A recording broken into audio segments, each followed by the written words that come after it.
to open this up to questions from the audience. There's a microphone over there that they encourage you to use, so please direct your questions to any of us.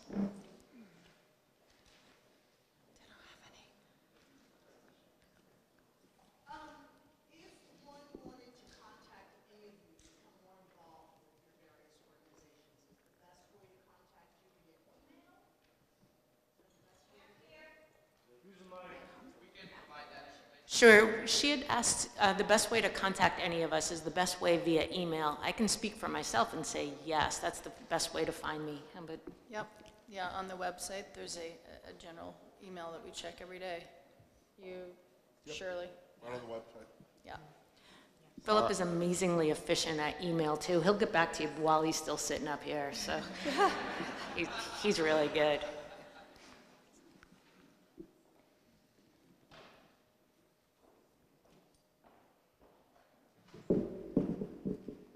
Hi, I'd like to ask Philip if he could talk to us a little bit about how you approached and involved the community in Schenectady, which I know from personal experience is a very diverse community, economically, ethnically, and the rest. It is a continuous effort, obviously, to involve and engage as broad a group of people as possible. Through our education program, we established a priority that we always said yes. When I arrived in 2002, kids in Schenectady didn't come to youth events in our property, which we had at the time a couple a year. We now have thousands because of economics. And we just invented, actually I invented it in Western New York where I used to work, a methodology that utilizes the Arts and Education Cooperative Services Agreement of BOCES. And we made all Schenectady free by gifting the money to the district turning around and buying the service from us, tickets, events, whatever it was, and then committing to spending their reimbursement for that money, which the state, through the BOCES COSER, is established at different rates, and for poor urban areas or poor rural areas is pretty high. In Schenectady, it's 85%. And the district committed that 85%, which was never started from local tax base, was started from a gift from us, would be spent on the same thing.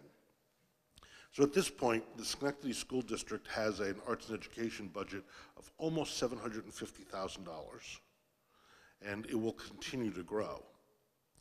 We established with the Empire State Youth Orchestra a Il Sistema style orchestral program in the 3 poorest middle schools.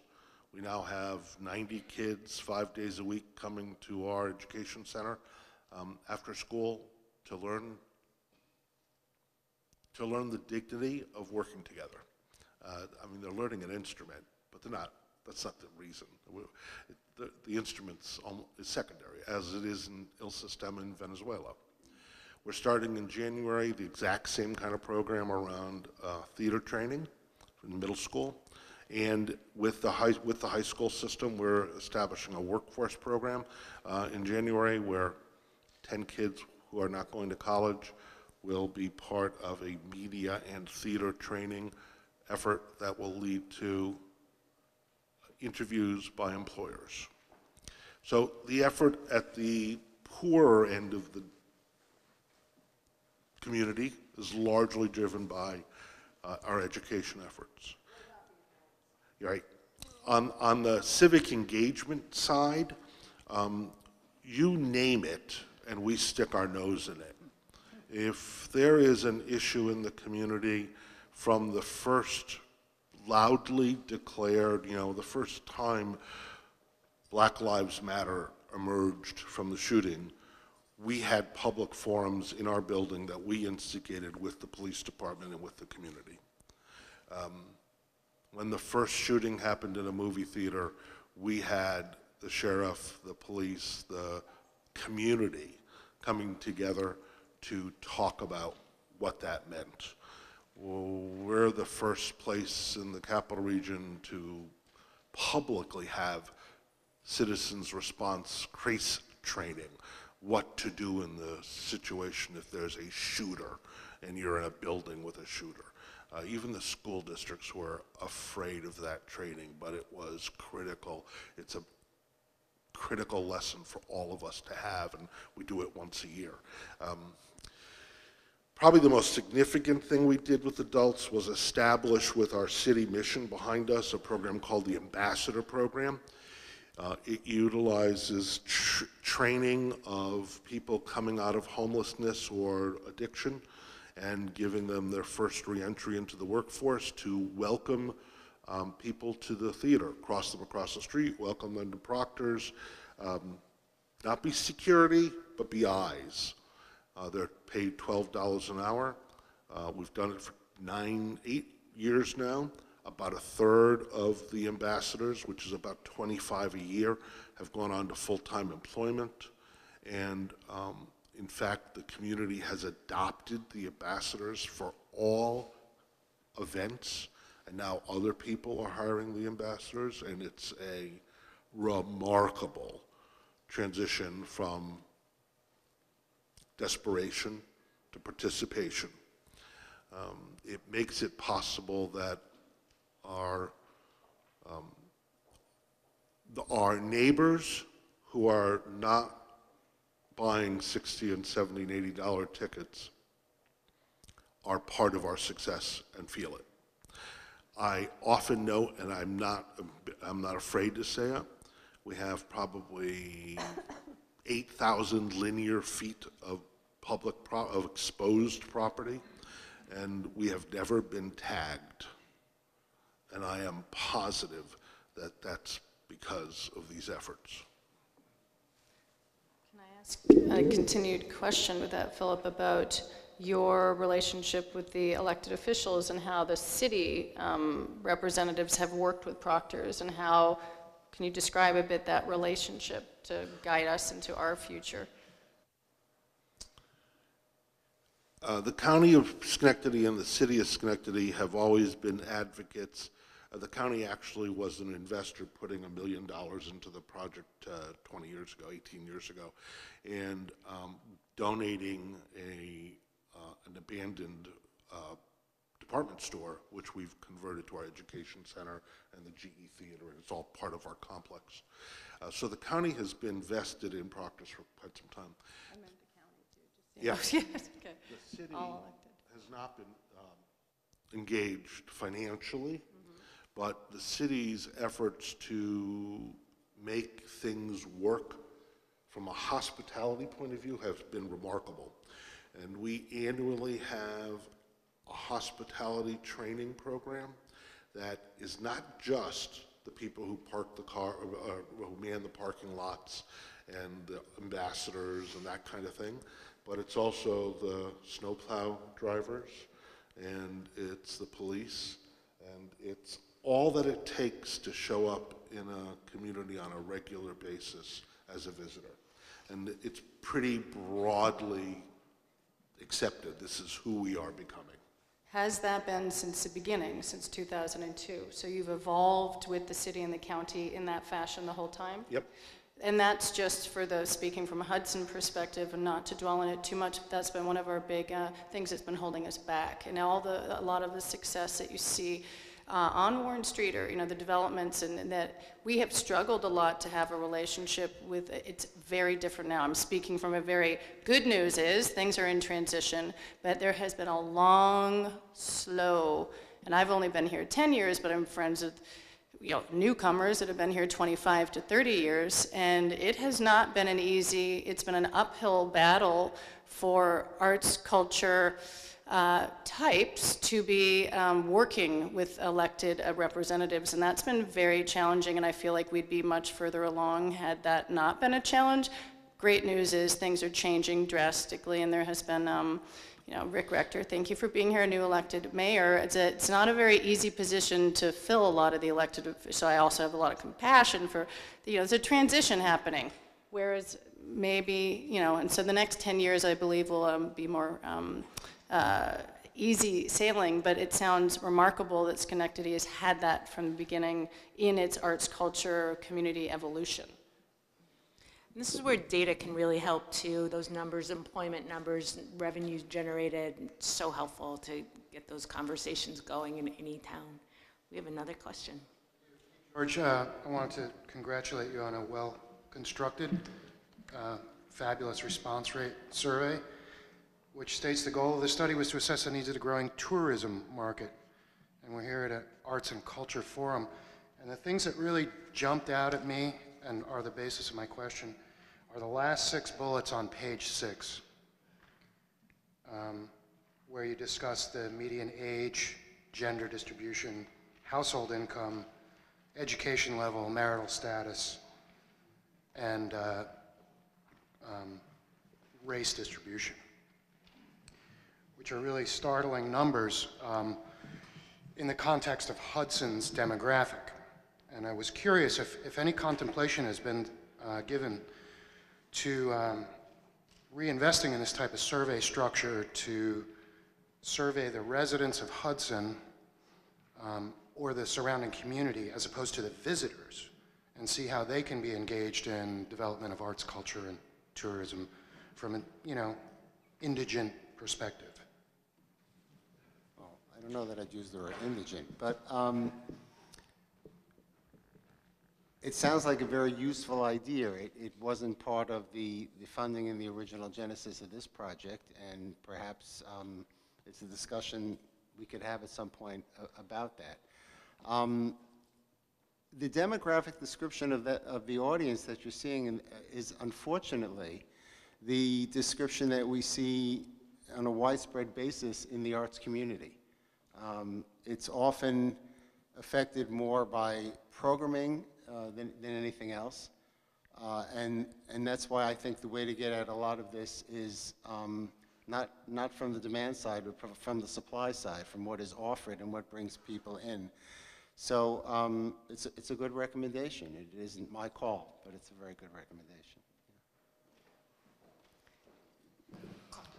I had a question for the panel. James Jacobs was mentioned earlier, so one of James Jacobs' more famous quotes is that new ideas must develop in old buildings like these because they can't afford to build new ones. And one thing we've been working on is how to get the local community involved in some of the skills that the artistic community needs that aren't necessarily artists. So like set design, renovating old buildings. We've recently recruited a framing company that does artistic framing. So I was wondering what experience the panel has in getting community members that might not be artists but could develop skills and new income streams working with things that the artist community needs.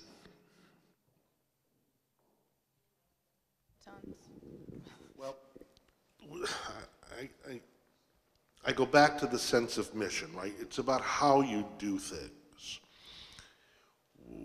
We've done about $50 million of construction.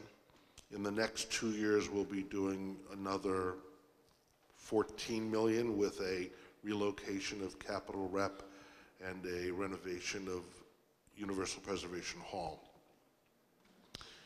We made the decision to be our own general contractor in order to have primes that were all local, in order to have relationships that were all local.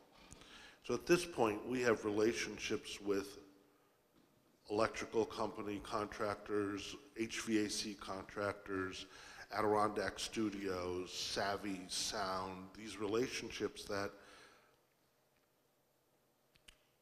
support those businesses that have a sensibility and a sensitivity to the kind of work that artists do and that we do.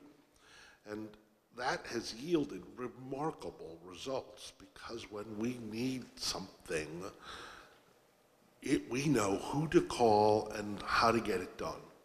And it's because we're very careful how we spend every dollar in order to try to make it a relationship, not just the spending of a dollar. Not to insult Amazon, but there is no relationship once it arrives from the UPS guy. everything we try to do has a relationship to it, or else we probably won't spend that dollar. I just want to add to that because I'm only half. My co-founder, Tony Stone, who we have built the Basilica in exactly that way. We're renovating the Allen Street Schoolhouse. We employed 25 local construction people currently right now in that renovation, and Harrington's and the plumbers, the electricians, the HVACs, that has been a priority for Tony in the way that we develop our relationships. And honestly, that has been our larger connection to the community than others. That has been kind of the way to bridge the arts into the real residents and real community in Hudson. And that's been a really, really enriching part of being part of a big project in Hudson. And that was just part of, again, a sort of instinctive, organic, this is the way you do business. You work with your neighbors and you find them and you work together and you learn about each other. And that's been really satisfying at Basilica and the schoolhouse.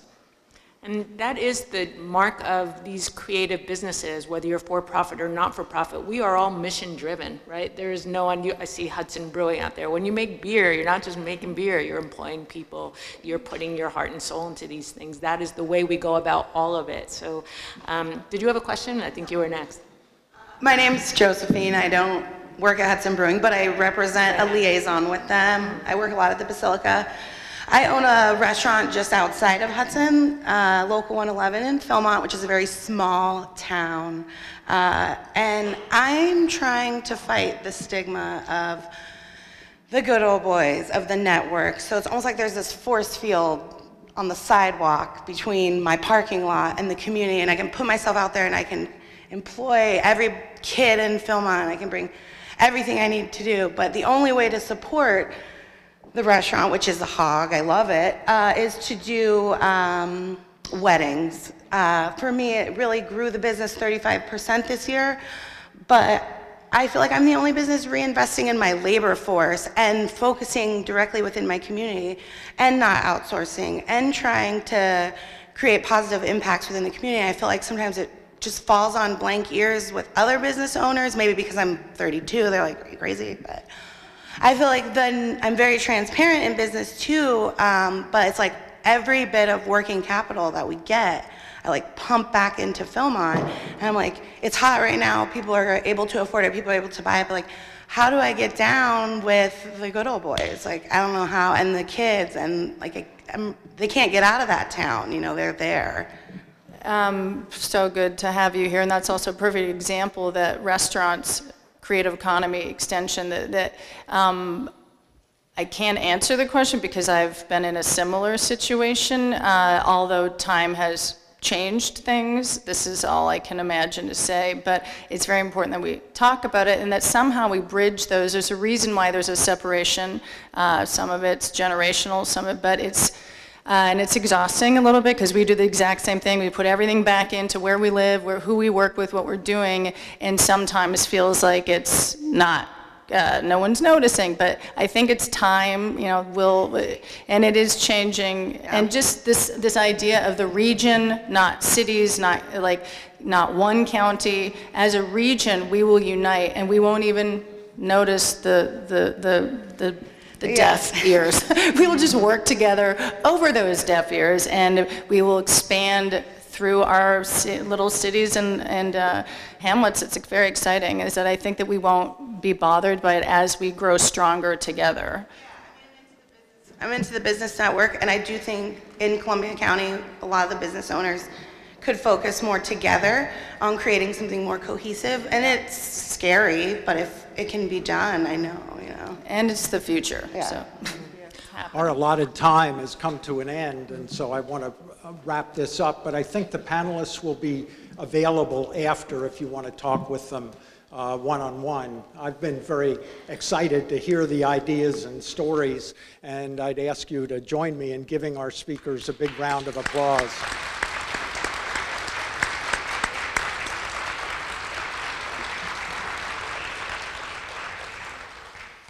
I'm Tony Jones. I'm the board chair of Columbia Economic Development Corporation.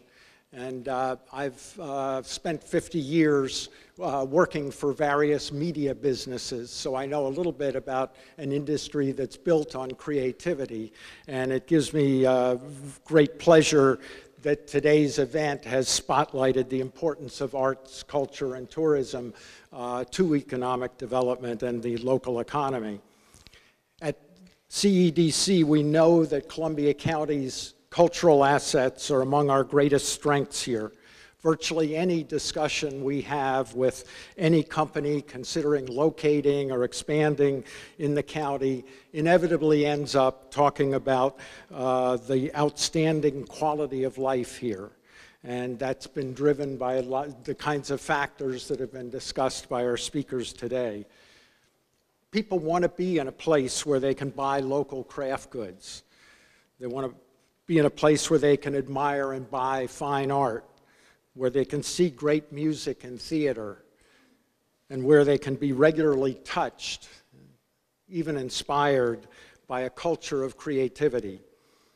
Places like Art OMI, PS 21, Hudson Hall, Basilica Hudson, these are just a few of the organizations that have expanded the spaces for artistic expression and for artistic appreciation in Columbia County in recent years.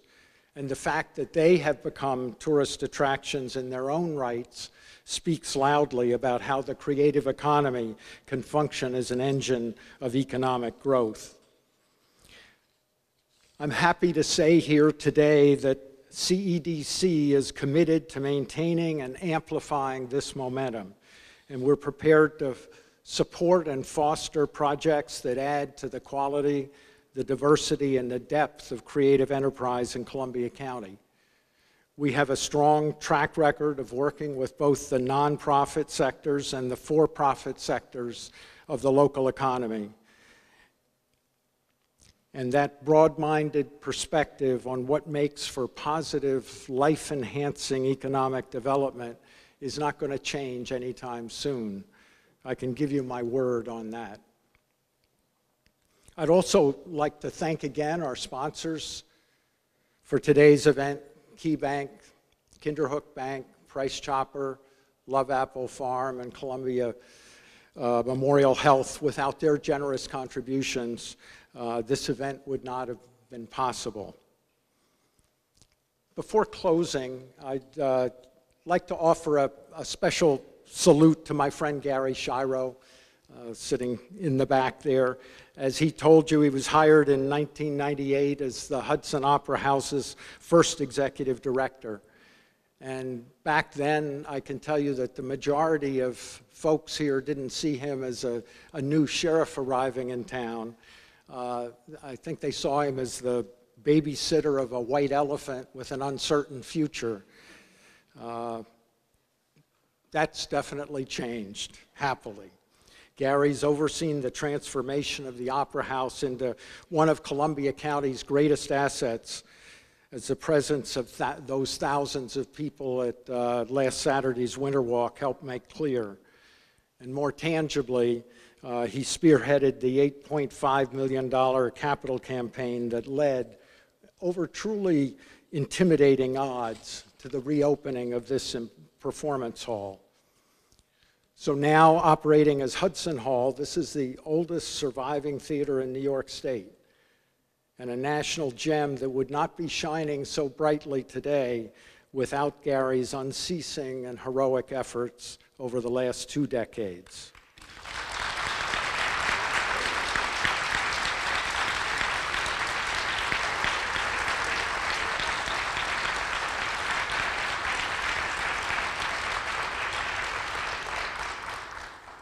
When institutions like Hudson Hall thrive, they create an environment where people want to live and work, and where they take pride in their community. So they become an ideal example of how support for the arts can have a multiplier effect across an entire local economy.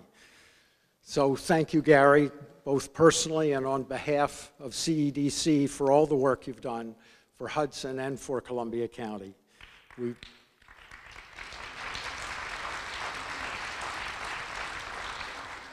We wish you luck in your future endeavors and know that you've left Hudson Hall in good hands. Tambra Dillon takes over on January 1. Tambra's been co-director since 2013, and we all look forward to working with her in the coming years. Hudson Hall provides proof for all of us that vision and determination can make anything possible. The CEDC board, the staff, and our partner organizations look forward to working with all of you who support the arts to keep our cultural treasures at the center of our economic and community planning going forward. Thank you all once again for attending, and best wishes for a great holiday season. Thank you.